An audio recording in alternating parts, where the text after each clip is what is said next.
All right, so this is a Westinghouse oil circuit breaker, and I'm just going to go over a little bit about how these things work.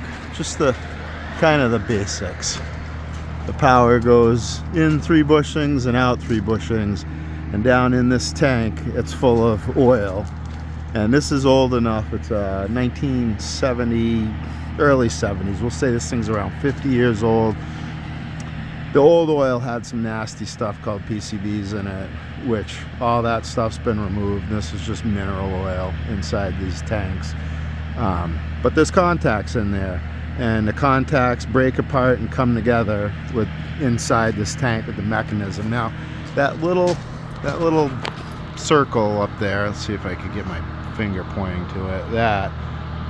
That's a tailstock that's in there, and there's actually a spring in there, and we'll go over that in a minute. So how this thing works is inside here there's a mechanism, and that mechanism is driven by compressed air. So I'm just gonna, so that tank's full with compressed air, and that compressor compresses the air that goes inside that tank. And you know, we make sure we blow these tanks down,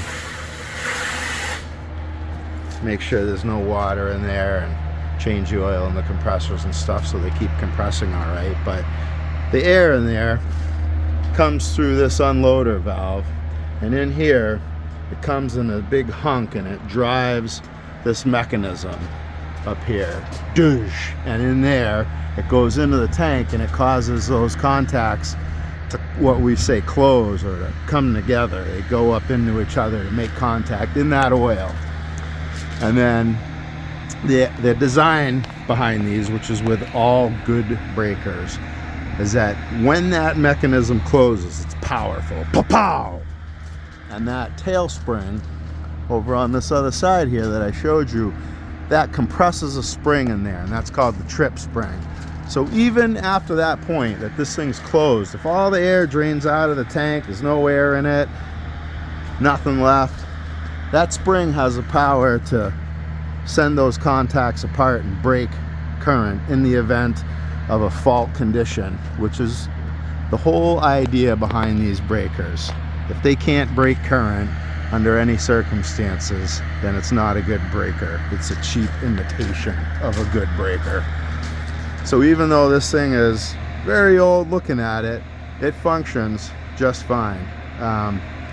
And that's driven by this mechanism through contacts to drive that mechanism to operate the breaker. And after 50 years, this thing still works fine. So I just wanted to give kind of a quick overview of how that thing works. And if you drain the air down enough in here, the compressor will kick on.